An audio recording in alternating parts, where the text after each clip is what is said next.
Hello and welcome to Kicking Glass. It's our podcast about IFMA women around the world, champions of Muay Thai and the Muay Thai champions themselves. Today we get to talk about family and friends and fighting and everything else between that and female empowerment and what we do for fun.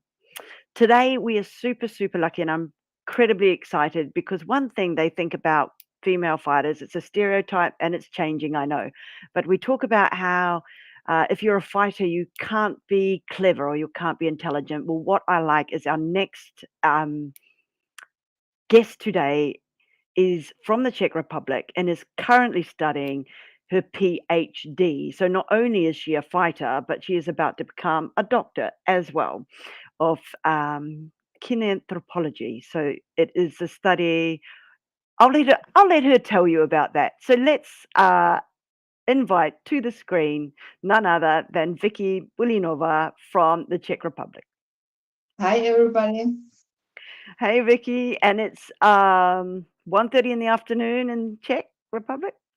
Yes, exactly. And you were saying earlier that it's like 3 degrees. Yeah. It's nice weather for winter, but it's better than it's frozen because there is more snow and these things. But this is good too. So are you near a mountain? Do you get to go skiing? Yeah, we can go to no for skiing because I don't like skiing too much because it's dangerous. But we can go to Krkonoše. Yeah, it's good for Christmas holidays. Yeah, it We is can do dangerous. that. I love skiing, and I think it's because of the recklessness when you go downhill so fast. And I have come a cropper a many a time, lots of operations because of my silliness. But there's other winter sports, isn't there? So I was talking to you earlier, and you said you loved ice skating. Yeah. I love because if I was younger, I played ice hockey, so skating is my love. I don't skate too much, what I like, but I must work on it. So for a week, I will go skating. For a whole week, like every day. No, next week. Yeah. And so if you played ice hockey, what position did you play? I started in the defense, but later I go for offense because it was too much people in defense. But I think that I was better in offense because I was little bit confident and it was good. And it's a pretty aggressive sport. Like they really beat each other up. Do girls do that too? Yeah, but I played with boys because I was only girl in Znojmo, so I played with them and I was little bit, I don't know how to say, bigger kid, so I was biggest in my team and I was little, I think that I was good in this because I like the body game, the body checks and this, so it was good, yeah. And I want, I remember that I was on one tournament just with girls, and it was crazy. The girls were, I don't know how to say, the boys are calm and this, but the girls were insane. Do you think that's the same as in Muay Thai? Do you think that the girls are as crazy in Muay Thai as they are the Yeah, the boys? boys are more technical, tactical, but the girls, they go with the hard emotions, and I think it's really fun. They are, aren't they? Like they have a lot of heart when they fight. They don't stop quite as much. I think they do more work in the ring than boys do. Yeah, I think too. So you actually have been competing at the IFMA Worlds for since 2018, since Cancun. Oh no, Cancun, but 2019 in Prague, European Ah, Championship. the That European was my Championships. first. I was so wanting to go there because your country is one country that I haven't been to, and I so want to go to. What was it like? Because there was a Harley Davidson convention on at the same time, wasn't there? Yeah, yeah, that's true. Yeah, I was quite interested in that as well. I was like, were they mixing it, or was it just happening at the same time? Yeah. Oh, I remember it. Yeah, it was great. There was Buakav. There was I don't know how it was his name, Manachai. He was really good with his low kicks, but I don't know. He fought now. He's end his career, but it was incredible. Yeah, yeah. They're great to watch, aren't they? I love Borkar.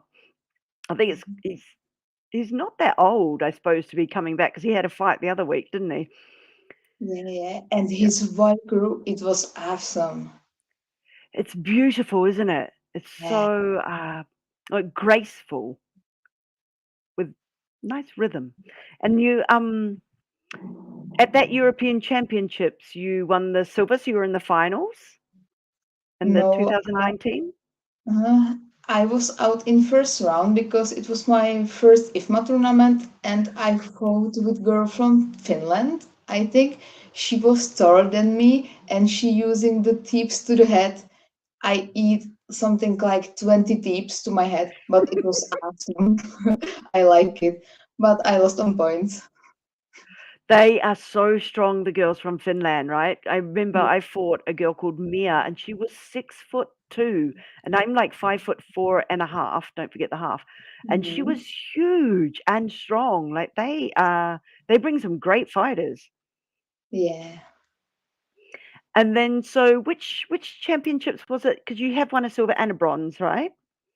Yeah, it was in the European Champion. That was, and I think the bronze was World Championship in Thailand. Yeah, it was 2020, I think. Yeah, yeah. And after this, I have silver medal from European Championship in Belarus. Ah, the one in Belarus. Who did you fight in the final there? She was from Russia, but I don't remember the name. But I remember that was last tournament, Sofia Olofsson, and she ended with her career after that. But it was awesome because I changed with her my clothes, and she was my something like role model because she was very dominant in 54 division. Yeah, she was awesome. Because you fight in the 54 division, or Yeah, yeah, yeah. 54. Sophia is an amazing athlete. So you swapped the shirts with her. Yeah. That's pretty cool. What do you like best about her fighting?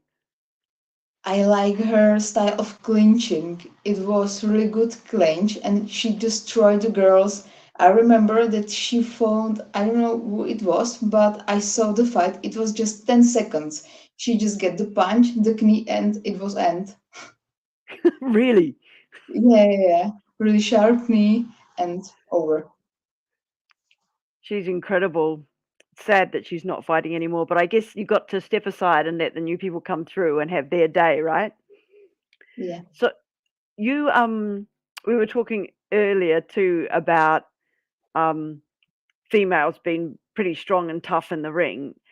yeah, What I found coming through was that when people would come and interview me, they were surprised that I was like I had a degree, that I was studying, that I was educated, um, and they found this quite an anomaly. But like in the Muay Thai world, it's just so not, because at the moment you've already done a degree, you've already done a master's, you've done it one in strength and conditioning, one in nutrition, in sport and regeneration, and now you are in your third year of your PhD. So you're doing your doctorate.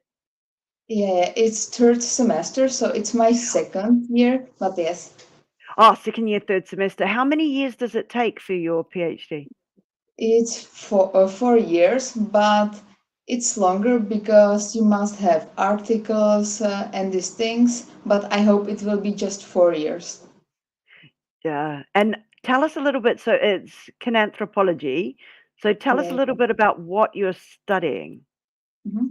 So the kinanthropology is sport of science, but we can choose our topics. And my topic is weight cycling in combat sports, and I want to find some negative effects which can in by the weight cutting. So I wanna know how to make it healthier. Because if you have the weight cycling, you can divide it into three parts. We have chronic weight loss, rapid weight loss, and rapid weight gain. In the phase, which is chronic weight loss, is based on the caloric deficit. Your energy intake is lower than your energy expenditure, so you can lose your weight by the fat tissue and maybe some muscle tissue. It's good, but there can be problem if it's long term. If you in long term you have really big this deficit, there is problem that is risk of relative energy deficit in sports. It's syndrome where is complex of health and performance negative effects. In the performance, it's problem that you can have a decreased training response, decreased recovery, power performance, some cognitive function, and endurance performance. In the health side, there is problem because you can have problems with your hormonal dysfunctions, osteoporosis, reduced immunity system, these sleep disturbances and these things. Yeah. So this is really dangerous, and our main goal is. Hi, Sue. Are you here? Yep, yep, still there. Keep going. Oh, good. Yeah. And our goal is to doing this phase healthily as possible because you wanna training a lot and recovery good. Yeah. So there is problem with the too much if you are, I don't know, too much heavy before the competition, and you need to lose too much weight. So there could be problem with this syndrome. Yeah, so this is the chronic weight loss, and after this, we have the rapid weight loss. It's So, something so what for I, chronic weight loss, would that be like trying to stay in a weight division that maybe you shouldn't be in? Do you think? Or I think it's good to create just moderate calorie deficit. Yeah, just something like, I don't know, 500 calories deficit, just something light that you can train a lot. Because if it's this deficit too high and you need to lose too much weight, there is the problem with the health and performance consequences. yeah, so you actually, because that's one thing my trainer used to always say, you need to stay within 1 to 2 kilos of your fight weight, because Mhm. when you naturally increase your like anaerobic training, like the harder training, it would start stripping some of the muscle off as well. And so in those last few weeks, as like as you peaked your training cycle, then the weight would come down without you having to do anything with like changing your calories. You just naturally would sit as long as you kept within a close margin of your fight weight. Yeah, I think that's good. Be so close as you can for your weight class for the amateur fights. The professional fights, it's different topic, but for amateur, it's good to be as close as possible because you have a lot of fights, a lot of tournaments, and you must have the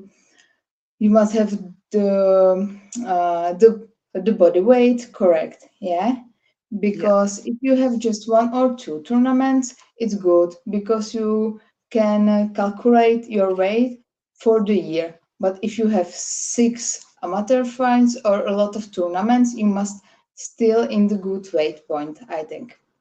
Yeah, so it would be quite, especially if you're going to tournaments where you have to hold that weight through the week.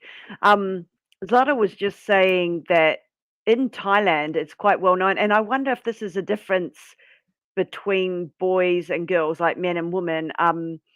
Seems that men can cut a lot more weight than women can. Is that because of muscle mass? Because some of them will cut, and maybe they're bigger athletes, I don't know, but like some of them will cut 5 to 10 kilos, and I would see that as dangerous myself. Yeah, this is possible. This is called rapid weight loss, and So it's this is the acute second one you change. were going to talk about. Yeah, it's acute changes during the fight week. So if you need the good starting point on the fight week and you can cut the weight for the fight, there is some special strategies and you manipulate with your gut content, glycogen stores, and body water. With this component, you can manipulate, but your body must be ready for this. By these strategies, you can lose 10% of your body weight, but the recommendations is for women 6%, and for men 8%. So this is good by your performance and health. But you can hire, but this is not good. There is so much risks, health, and these things, because during the phase of rapid weight loss, you can use specific strategies, something like depletion of your glycogen stores, manipulation with sodium intake, manipulation with water intake, and the last thing, so what can use is I don't is sweating, and you can using active and passive sweating. Yeah, and by this active and passive sweating, you can do something like 4% of your body weight. If you can make more, it's too dangerous because there's problem with overheating and dehydration. And that can be so dangerous. Like in the last 5 years, we've had, I think, definitely there was an Australian girl, a young girl who died. She was out cutting weight. She was running in a hot time with a sweatsuit on, and also a young boy. Like both of these, one was 18. The girl was 18. The boy, I think, 20. He was early 20s, and he passed out while he was running, and then he just died of because of heat stroke. So, and that was trying that rapid gain, trying to get that weight cut down. Yeah, that's true. I'm doing little research, and there is something like 10 deaths by the rapid weight loss phase. Yeah, I think that there is more people, but we don't know about it. It's something what you don't wanna to say because it's a bad name for the sports. Yeah, it's too dangerous. So any sport where there's weight cutting, because I know I was a gymnast, and so gymnastics is very big on your weight as well. You can't get too big because if you get too big, you're not a gymnast anymore. Um, but Muay Thai, you have to stand on a scale, and anything else that you have to stand on a scale, and that desperation to hit the weight is quite strong, isn't it? Yeah. But if we can compare the gymnast and the fighter, because in the gymnast they wanna the the low weight all the time, so there is higher risk of the relative energy deficiency in sport. But by the fighters there is higher risk of the dehydration, overheating, and these things. Yeah, and if you are too much dehydrated, there is problem that is higher risk of development of concussion because there is lower cerebrospinal fluid around the brain, so it's more dangerous because the punches are harder for the brain. That's so because that's what I've been trying to tell yeah, trying to tell people here in New Zealand and I'm like telling them when you water weight, when you cut dehydrate, you're taking all the cushioning and padding out from around your brain, which means if every time you get hit, instead like if your brain has got all the cushioning, all the cerebral spinal fluid around the brain, then it's not going to have the same sort of impact on it. And I'm finding things quite interesting because just recently I had a cycling accident and had concussion and had seizures and knocked myself out. And while I was fighting, I never got knocked out, but I never really cut weight the same way either. I didn't do Mhm. big weight cuts, which is why I used to be called like kind of the fat fighter, even though I wasn't fat. Um, and I was never knocked out at all in Muay Thai, but I also see fighters that are knocked out come back so much quicker than what I am actually able to. Is there a difference between getting knocked out in, say, an accident compared to in the ring? Yeah, maybe yes, because if you have some accident, no, in the ring you aren't dehydrated, but in the ring you can be dehydrated, so there is more negative effect on your brain. Yeah. But there is a problem. If you are dehydrated, you have decreased your cognitive function. So you can be so sharp as you are in normal state. So you can eat more punches, so the damage is higher for the brain. Yeah, Ah, so you're actually not performing at your best. yeah.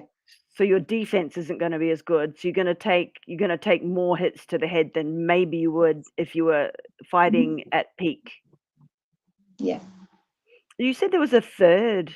So there's rapid weight loss, chronic weight loss, so that's the kind of managing your weight with diet and stuff. What was the third one?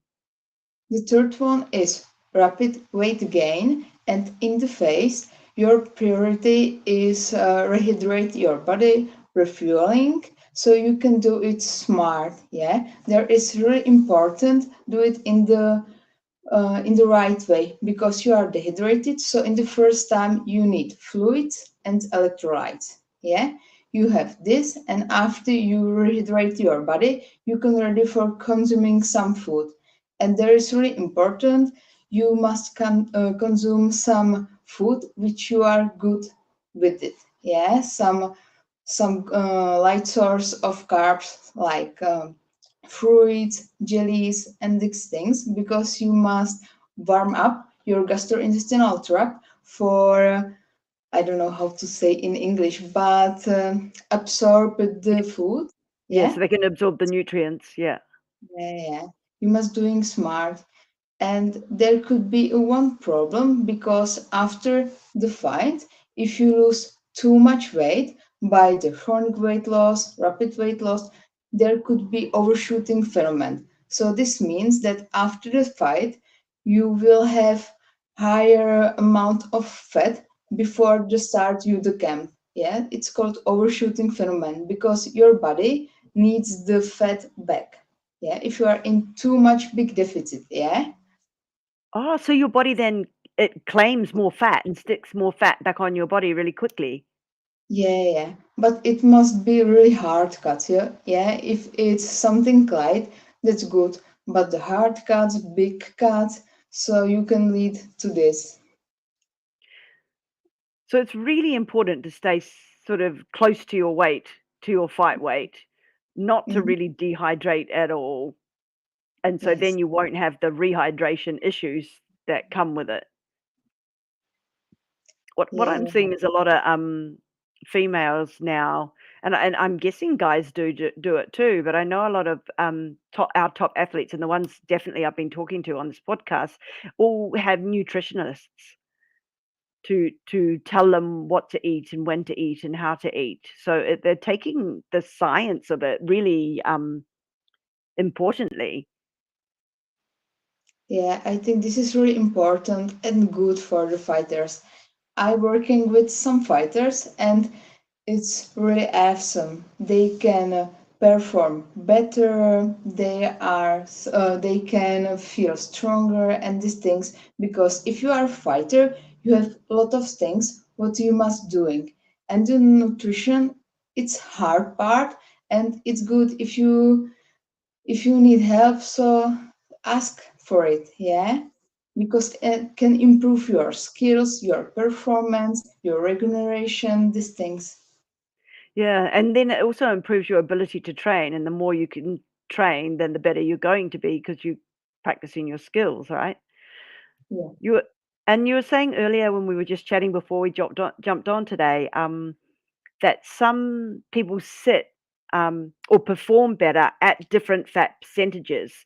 Like, I know that for me, when I tried to cut too low in the percentage, I think because I always had a very big muscle mass because I was always an Mhm. athlete, um, I had to have a certain amount of fat, otherwise I just was not good. Like, I felt sluggish and not I wasn't able to fire, I guess. So you're saying that it can be different for different. Yeah, everybody is individual and different, and we have different points of body fat which we can perform best. Yeah, for some women can be good 20% of body fat, but 15 is too low. So for them is benefit be little bit fattier, yeah, but it's good because the martial arts is a physique contest.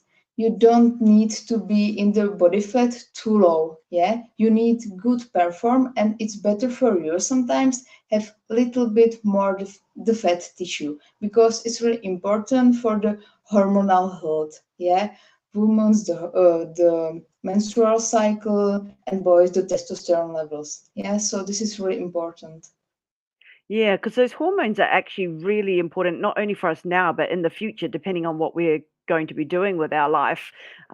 They kind of rule our life a little bit, and if we can keep them in balance Yeah. and working well, then it's got to be better, right? Hmm. Yeah. There's And oh, carry on. and for the women, it's really important know their menstrual cycle because with the cycle you have some changes with your body fluid. Yeah, so you must calculate with this, and this is one reason why is for women better be close as possible to their weight class because they there must be the menstrual cycle and the weight can drop 1 kilo up, so you must cut the weight. So for them it's beneficial be close the weight class as possible because this changes. That's so true. I want to ask you a couple other things because I want to talk about another fighter that I've seen, and I also want to talk about intravenous rehydration too. But before we do that, I'm just going to cut in and say a quick thank you to our sponsors. Actually, do you use groin guard protection? I use, but not our brand. But I saw this, I check it, and it's really good. I think. Yeah. Yeah, so because they're sponsoring us, Low Blow, and their groin guards like are phenomenal. I just cannot talk about them enough. So they're sponsoring us, and they will send one out to you. So I'll get your address and that afterwards, so that they can send one to you. And then you can see what they're like for yourself, because the groin guards that have been on the market, like up until these guys actually started, until Low Blow started doing their performance protection, really are quite horrific. Women's protection wear is not very good. Yeah. So we'll Yeah. send them out to you. So just a quick big thank you to Low Blow from Sweden, who develop performance protection. Our podcasts are going up on Apple and they're going up on Spotify.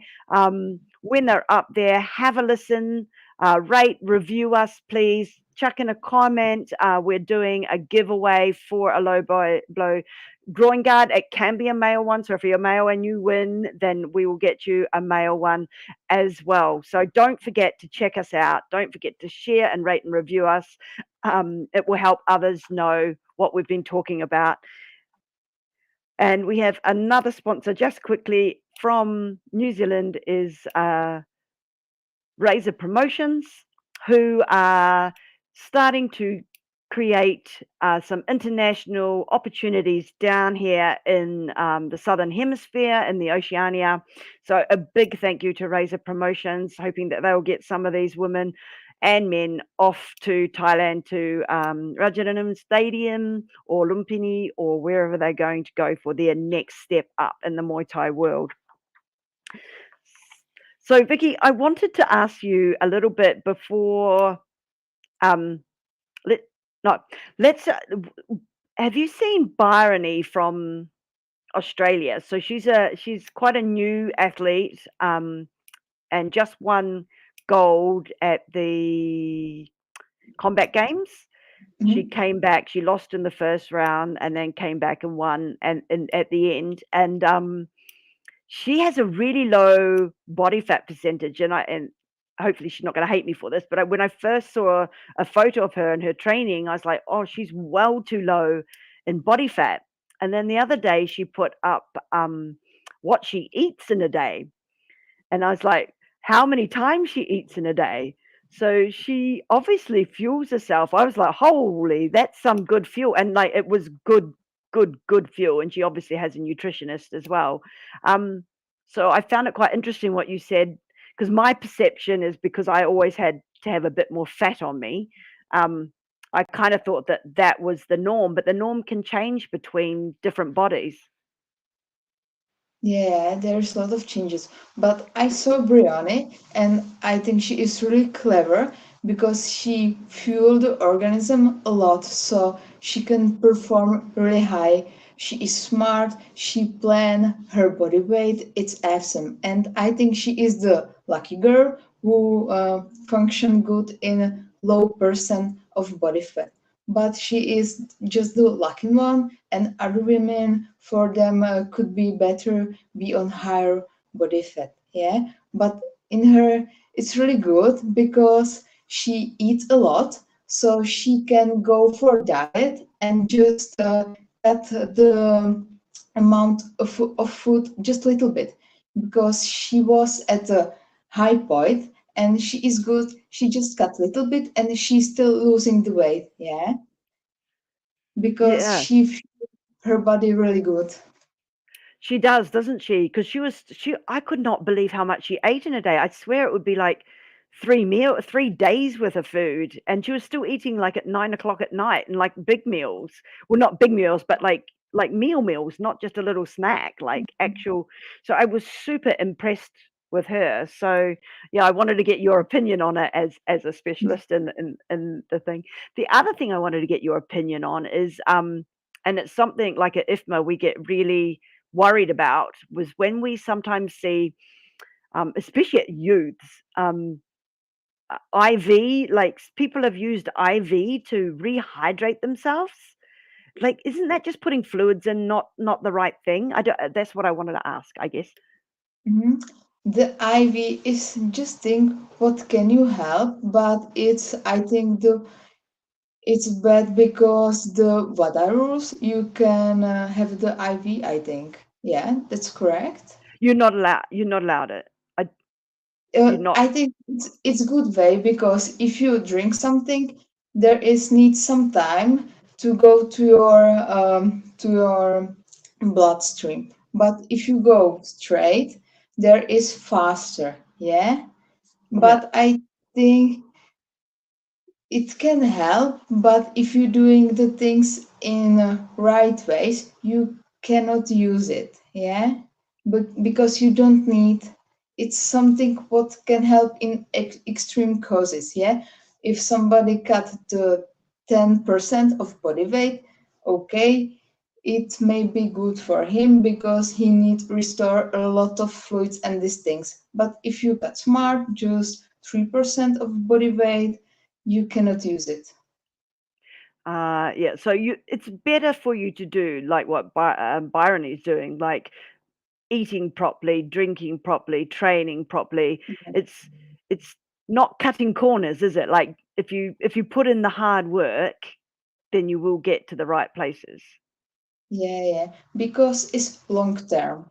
The way what doing Brione is long term, but the IV and these things, I think in my eyes, is short term things. Yeah, you need to build something what you can do repeatedly, repeat, but not something what you use one time and you can again. Yeah, because that's when it starts becoming dangerous, isn't it? Like long term for your long term health, because we're only athletes for a short amount of time, and then we have to go back to being a regular person with a regular life. And if we've ruined our body by doing these shortcut measures, then this can't be healthy for us long term. Would you say? Like, Yeah, that's true. I think this is really important. Yeah, yeah. This is important learning the youth because what you learn as kid, you will follow it. Yeah. So it's really important give the good role models, the responsible fighters who do it in the right way. Yeah, the exactly. fighters like Brione. I like how we do it, Monika Chochlikova. She is awesome. She trained a lot, everything. Yeah, so these girls are the good role models, I think. Exactly, and it's actually the ones that are really taking out the golds again and again, and you look at them and you see their balance and their power and their skill level. They are the ones that, like, really impress me at the moment, and, like, you've got Tierra Brandt, Monica, most definitely, Zoe from Australia, Bryony from Australia, um, and there's a lot more. I'm just not going to sit here and reel them all off. Um, but they're doing things as a as an athlete should do them. And Monica has a fight, I think, coming up very soon in Rajananam in the RWS series. Yeah, yeah, 22nd, I think, 22 December. That's right. And because you train with her sometimes. Yeah, yeah, because we fought together. It was something like 4 years ago. It was Corona times, and there was um, and, so I fought with Monica. Yeah? It was 5 days before my state exam, and it was stand up with small gloves. Yeah, Oh. the fight was awesome. She's really amazing. I lost on points, and I have a lot of small souvenirs. I have bruise, so I just go for the state exam with little bit better face. And that's sort of the things, isn't it? Like, with Muay Thai, you've got your fighting, you've got your family supporting you, because I don't know anyone that does it really well without their family supporting them. And then it's the friendships. Like, you can be in the ring, I mean, smashing each other in the face, kicking each other in the head, and now you two are friends. Yeah, that's awesome. Yeah, I like it because I think the friendships from the Muay Thai are different because you know the people short time, but you feel it like you know them for ages. Yeah. Exactly. I think it's an incredible the friendships I've made through Muay Thai are lifelong, even if we have only met for a little bit of time. So, what advice would you have to or give to athletes? I mean, we've talked a lot more about weight cutting because it's your specialty, and I'm Mhm. just so excited to be able to talk to someone about it, especially with the knowledge that you have and the understanding that you Mhm. have. What but you're also an amazing fighter as well at the same time. What advice would you have to our listeners? My advice will be eat carbs, yeah, because carbs are main source for our training fights, and we need a lot of carbs. So please, athletes, eating carbs. That's my None of this advice. excellent, none of this keto stuff, right? Eat the carbs. Yeah, yeah, because the carbs are important for our immune system, for the performance, and for the mental health too, I think. Yeah, because the endorphins and these things. And it's really important if you go for the fight week because you need good glycogen stores, and the glycogen is created from carbs. Yeah. So if you cut your carbs out, you actually aren't going to do very well. Yeah, you can do it, but just in the fight week if you're going for the professional fights and you want to manipulate with 6 or 8% body weight. But if not, eating carbs, please. Excellent. When have you got your next fight? I don't know. Yeah, we Study will see. first. Mm, maybe. Because now I have no fights planning. I will see. I will enjoy the World Championship next year, but we will see. Okay, so you've got some goals, but you're just not planning in advance at the moment. Yeah, just enjoy the training, enjoy the Christmas, and the time with the family. That's it. So you must have a wonderful family that supports you. Is there anyone you want to say hello to? Yeah, I want to say hello my two brothers because I'm from triplets. So I You're a think triplet. yeah, yeah. Oh my God. Yeah, I think the childhood was amazing because we are really competitive child. So I think that's good because we fought a lot and these things doing we were crazy.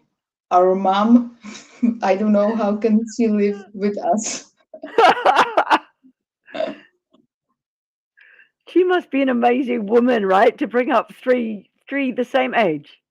Yeah, yeah, she is because she wanna every time her little girl, and she have two boys and then me, and I was influenced by them, so I was little boy because As I played hockey with them, fought with them, and these things. are the two boys identical or are they different? Sorry. Are the two boys identical? Are they look the same? No, no. I look similar with one brother, but the second, he is mystery. He looks totally different. Totally different. I Yeah. have three brothers myself, and my mum also was very disappointed she did not get a daughter because her daughter wanted to be more of a boy than a girl. Yeah. Oh, that's wonderful. So what are their names? Sorry. What are their names? Say quick fire. Yeah. Uh, Honza and Patrick. So John and Patrick. Honda and Patrick, hello to you guys, and thank you for helping Vicky become who she is today. If you want to follow Vicky, you can at Viki.Bulinova. Is that Instagram your one? Is that correct along the bottom?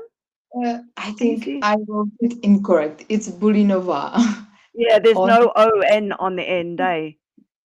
Just forget, just like this now on your tag there. So if they want to follow you, they can follow you there at Viki Bulinova. If you're sharing us, please hashtag us in at Kicking Glass Podcasts and follow us on at IFMA_woman. That's us today. Thank you to our sponsors yet again, Low Blow and Razor Promotions. But more importantly, a big thank you to you, Vicky. And I think a lot of people listening are going to get a lot of value from what you've told us and talked to us about today. Thank you too.